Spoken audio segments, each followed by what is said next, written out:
Whether it be a prospect, a coach, an owner, anybody, who is the most interesting person come Thursday night, Kyle?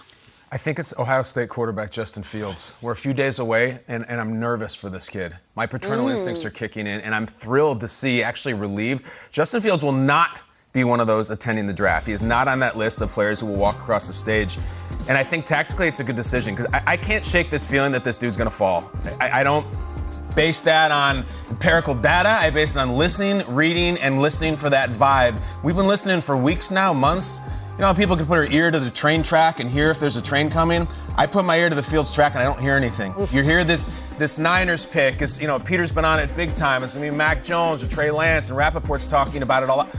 I don't know. And when I look at these classic fallers we've seen over the years, I don't see Aaron Rodgers. I don't see Lamar. I don't see Geno Smith. The guy that I see is Brady Quinn, in the sense that we know everything we need to know. Like, every box is checked. We've seen Justin Fields play a ton of football. He tests well. People speak well about him. He's played on the highest level. And yet, I just feel like this draft is refusing to fall in love with him. Like, there's a vibe there that, I don't know about Fields. I don't know. Lance is his wild card, but he's sexier in some way. Lawrence and Wilson seem to be locks.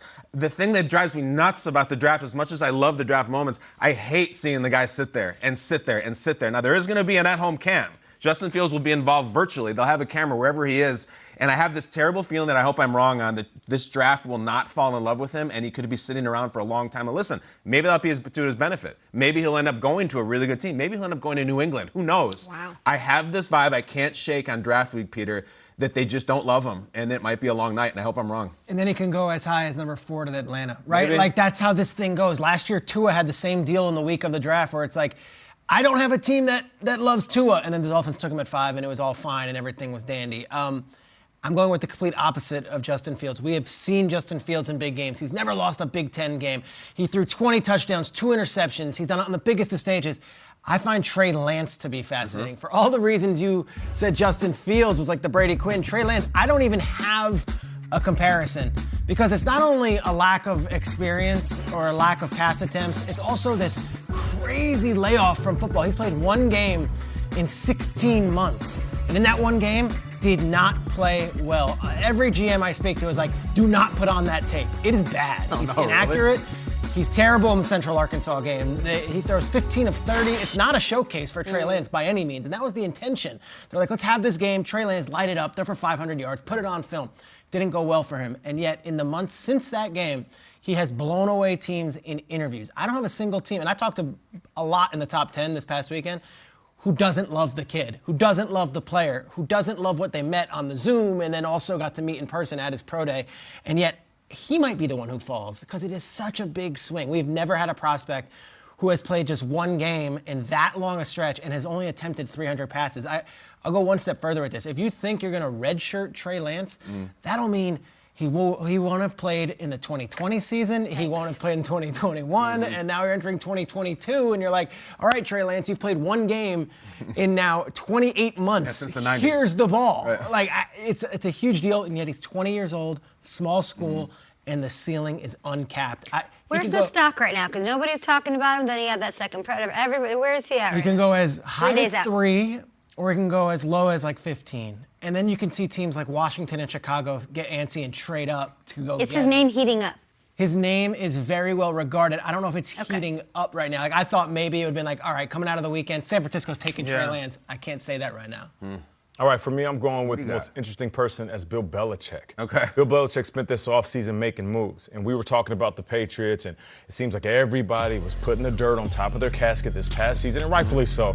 They didn't fulfill expectations. The Buffalo Bills snatched that division, and for what it's worth, we gave them the crown. Even though they haven't earned it over a sustained amount of time, the Patriots were looking and listening to everything that we were saying. And what did they do this past offseason? They spent money. Over $300 million in free agency. How about that for making moves? And this is something that they don't typically do. And something else they don't typically do, maybe go get a quarterback in the first round. They have the 15th overall pick. We don't know if they're going to move up. We don't know if they're going to settle. Maybe take one of those quarterbacks that will fall. I know we'll talk about that a little later on the show. They also have the 46th and the 96th pick, and then 4 picks in the 4th round. How about that, though? The Patriots are notorious for grabbing gems and then making them shine brighter than ever. Now, there is some criticism. You may say, well, Nate, I mean, recently they haven't been nailing the draft. I mean, look at N'Keal Harry. I mean, we're still waiting for that project to take shape. And I get it. But I feel like with what they've heard, I'm talking about the criticism from the masses and how they moved in free agency, being aggressive right out the gate, I feel like they're applying pressure. Peyton Manning once said, you only feel pressure when you don't know what the hell you're doing.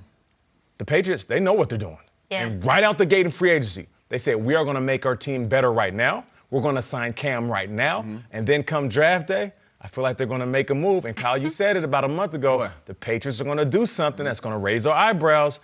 Don't sleep on the Patriots. Yeah. I wouldn't bury them just yet. Unless the Patriots don't have to make a huge move, one of those quarterbacks like a Trey Lance, Triggs, falls to them, or a Mac Jones, who similarly could go as high as 3, or the slide could continue all night long, a long night in Cleveland for the prospect. So he's been mocked, of course, to the Niners at 3 quite a bit these weeks leading up to the draft.